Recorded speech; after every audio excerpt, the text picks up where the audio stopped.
¿Qué tal? ¿Cómo estás? Aquí nuevamente delante de ustedes a través de esta cámara que nos está enfocando hoy. Y bueno, decirte que siempre estamos contentos con las personas que Él pueda poner a nuestro lado, así sean unos cuantos. Déjame decirte que la Escritura dice que donde están dos o tres reunidos, Él está en medio de ellos. Y de un inicio habíamos tomado un público muy inmenso, sin embargo sabíamos que íbamos a vivir situaciones posibles, otras que podían llegar a ser muy difíciles en nuestra vida, como una mala crítica, un comentario poco entendido cuando lo vamos a aprender, vamos a escuchar, y sobre todo dolía a veces cuando eran parte de nosotros, pero entendíamos que la obra de Dios nos iba a llevar a vivir la adversidad y la necesidad. Quizás hoy pocos vamos a ver y observar qué necesidad hoy hay, ¿no? Y bueno, es por esto que aún después de ser cercanos no había nada malo. Es como cuando nosotros vamos a tener alguna situación con alguien en nuestro lado y no hay forma que no vivamos a una experiencia buena o mala. Eso no quiere decir que nos vaya a invadir a nosotros la enemistad, alejarlo más, no, no es así. No, al contrario, lo que nosotros vamos a esperar es, si en un momento podemos presentarnos, hablar, decirles, en un momento no de necesidad, dice la Escritura, que todo lo hizo hermoso en su tiempo y ha puesto eternidad en el corazón del hombre, a fin que él no alcance a comprender esta obra. Eh, si aprendemos esto, muchos van a estar en crítica y van a decir, entonces no me hablen de tiempo difícil, no me hablen de problemas, de situaciones, incluso las que estoy viviendo, pero no hay forma y manera de no hacerlo, porque aunque podamos vivir en este tiempo, lo que no nos falta a nuestro alrededor, nadie se puede quejar de un ámbito familiar, nadie se puede quejar de lo que pueda tener, aunque pueda ser humilde y poco, pero saber que es de la prosperidad de parte de Dios. Nadie puede decir que somos personas que no tenemos la posibilidad de entender todo lo que Él tiene para mi vida y de esta manera, de alguna forma, no caer, no ser desobediente y tener temor o miedo, ¿no?, a mi alrededor, sino al contrario, lo que vamos a decir, podré vencer este problema, este momento difícil, ya no estaré amargo y voy a afrontar, porque creo que no hay mejor forma de afrontar, porque él también lo vivió y él también grave y terriblemente sufrió. Entonces, Dios nos espera llevar por un camino en el cual cada vez más podamos alejarnos y ya no pensar grave, ¿no?, en esa dificultad, sino aun aunque la vivamos sea menos la carga, aún cuando la palabra del Señor nos va a enseñar que si tu hermano carga una mía, ve con el dos. Entonces, eso no es una dificultad, eso simplemente es una pequeña eh, molestia de cansancio, si podemos decir, molestia de cansancio, cuando estamos viviendo un asunto en específico. Y aquí puede ser algo difícil decirle a todos ustedes, porque yo en muchas maneras viví un momento difícil y grave en mi camino.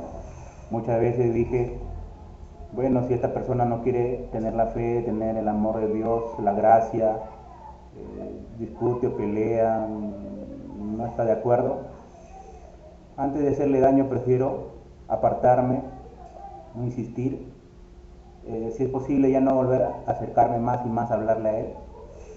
Esto venía a mi vida. Yo no sé qué vivencias puedas tener tú. Yo no sé qué acontecimientos hayas podido haber afrontado. pero esto es lo más duro, ¿no? Porque se trata de una persona y hoy, aun cuando recién alguien no conoce, sea muy cercano a mí, sea aún que tiene mucho tiempo viviendo en esa zona en la cual yo vivo, de una manera u otra, me tardé en conocerlo y después va a pedirme un round, va a pedirme una pelea. Imagínense cómo voy a reaccionar. Voy a tener miedo ante esa frase, ante esa molestia, y eso es lo que como cristianos no vamos a dejar de vivir, porque la Biblia nos va a enseñar que hay tribulaciones, pruebas, dificultades,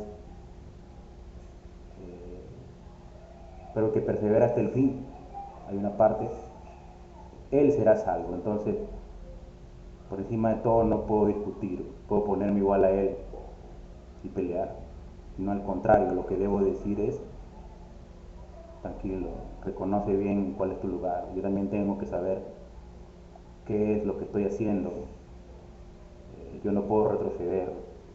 Sí, me gustaba el deporte, pero no puedo vivir más en ello. Entonces, la palabra nos va a indicar que por más duro que pueda ser algún asunto difícil, de que no pude tolerar a alguien, no pude soportar a personas a mi alrededor y en mi entorno, no fue con una mala intención, no quise herirlos más, no quise enojarme, ni mucho menos pensar que eso no venía, ¿no?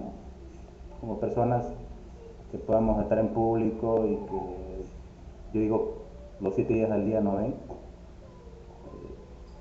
no vamos a sentir el hecho de apartarnos y alejarnos definitivamente, por más insistente sea la molestia mental, ¿no? Tú decidiste no aceptar este evangelio, tú decidiste continuar tu camino, tú decidiste dar la espalda a Dios, pero Dios no te da la espalda. El momento que puedas rectificarte, quien sea, no me voy a apartar, puede venir a mí y podremos hablar tranquilamente. El apóstol Pablo, en la carta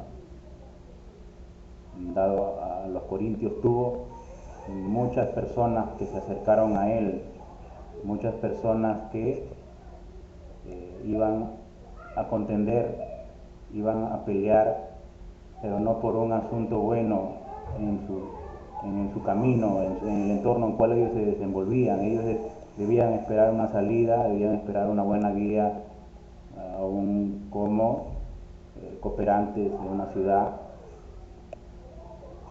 de Pablo, porque Pablo estaba sujeto a servicio y vivía un acto serio, un acto radical, vivía un acto de la fe, de la obediencia, del camino de verdad. Él vivía, si podemos llamarlo, como una enseñanza plena por orden y mandato del Señor. Recordemos que Él es el último apóstol, ya nadie más podía venir y tomar más de aquel que ya estaba definitivamente como el último de los apóstoles.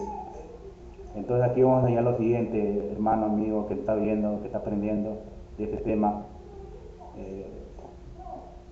Él nunca los echó fuera, él nunca huyó, más bien él más volvía, no retrocedía a su camino atrás en lo que vive de parte del Señor. Hoy digo, ¿qué cristiano, qué hijo en la fe, en la iglesia puede siquiera alcanzar a un apóstol? Cada Dios nos ha dado un entorno especial, si no es así. Pablo era aquel que iba y hablaba constantemente, no apartaba su camino y su mirar de los demás. Pablo era aquel que daba la mano, enseñaba, aprendía, era fuerte, él era de rincón, de la calle a calle, del paso a paso. Él no se detenía, él siempre pensaba que ahí iba a estar su guardia, su guía. Él sabía que ya no tenía nadie más, tenía a Dios y que muchos lo necesitaban, que era nada necesario sacarlo del camino, porque muchos necesitaban urgentemente recibir este mensaje. Lo que iba a venir a Roma era una explosión, un tiempo final definitivo. Lo que iba a venir a esta ciudad era la necesidad y la escasez, más que de personas que llevaran un mensaje de la reconstrucción misma de su propia ciudad. Pero las personas estaban perdiendo su tiempo, las personas estaban levantándose contra él y contra los apóstoles que iban con la necesidad de poder solucionar los problemas que había en el entorno conyugal, en el entorno, podemos decir, donde no debía haber desorden, caos, en el entorno en el que debía reinar, siempre tener constante y claro un concepto humano, físico en la vida. Pablo siempre estaba en el entorno de la seguridad, de la fidelidad a Dios. Si hablamos de que él era el que iba a decidir su reunión final con él.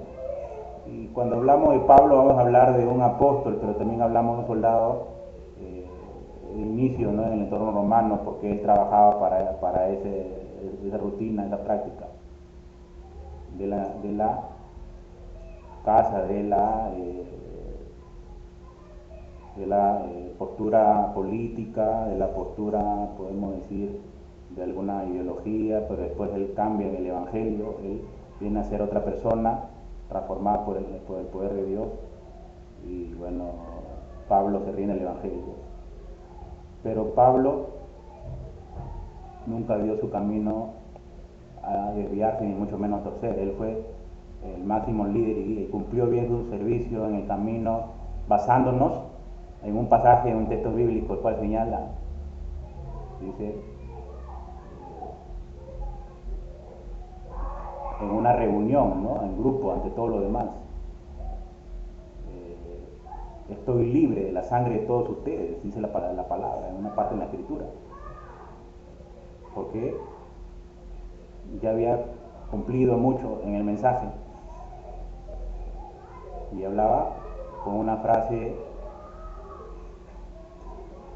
en la cual estaba entregando el amor. Esta frase nos enseña que el amor es rojo, el amor es la voluntad, la fidelidad, la lealtad.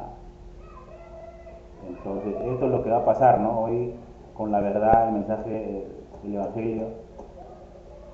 Siempre que las personas tengan un buen contacto, nosotros estaremos cerca. Mientras las personas no esperen, no acepten, ellos mismos se apartarán, ellos mismos decidirán ya no tomar más de la leche espiritual que un siervo de Dios le va a dar. ¿Y quién va a dar la leche espiritual? Aquel que es evangelista, aquel que es pastor, podemos decir. Bueno, ahí queda en una pregunta, en una respuesta personal. Sabemos que el Evangelio dice que la leche espiritual no adulterada, para que por ella crezca de salvación. ¿Por qué? Porque está en 1 Pedro 2.2. Ya no te olvides que 1 Pedro 2.2 nos va a señalar un apóstol, un siervo apegado a Jesucristo, y Jesucristo se va a acercar a Pedro y le va a decir que cuide las ovejas, que las apaciente. ¿Por qué no decir, no? También les entregue esa leche espiritual. Y bueno, esta es la parte importante, entender que más allá de la seguridad, más allá del miedo, el poco prestarse, ayudar o aún desviar su mirada de fe, y sobre todo más que de aquello, el apoyo y la verdadera guía y seria, ¿no?, que esta persona debe tomar hacia aquel que le está llevando de parte de Dios, sinceramente, tranquilamente, sin escasez, para su bienestar, y no rehusarse a blasfemar, rehusarse a rechazar, a tomar en poco, estar distraído, desconcentrado, decir hoy no es, mañana será, porque ahí habrá una confrontación, ahí habrá una dirección más fuerte, más directa, más precisa, constante, de aquel que le va a enseñar para su bienestar, porque después lo único que vendrá será un juicio de parte de Dios. Dios no quiere un juicio para nadie, Él espera que aún con persistencia de sus siervos, ministros, que van a ejercer más que la autoridad, el amor, la fraternidad cristiana, el Evangelio, una salida pronta. ¿Por qué? Porque una vida no puede gobernar ninguna hueste, ninguna acto de infidelidad, ni aún el ámbito carnal de nuestra vida, sino lo que debe gobernar es Jesucristo con su grande y plena paz. Dios te bendiga y pues continuamos hoy. Hasta luego.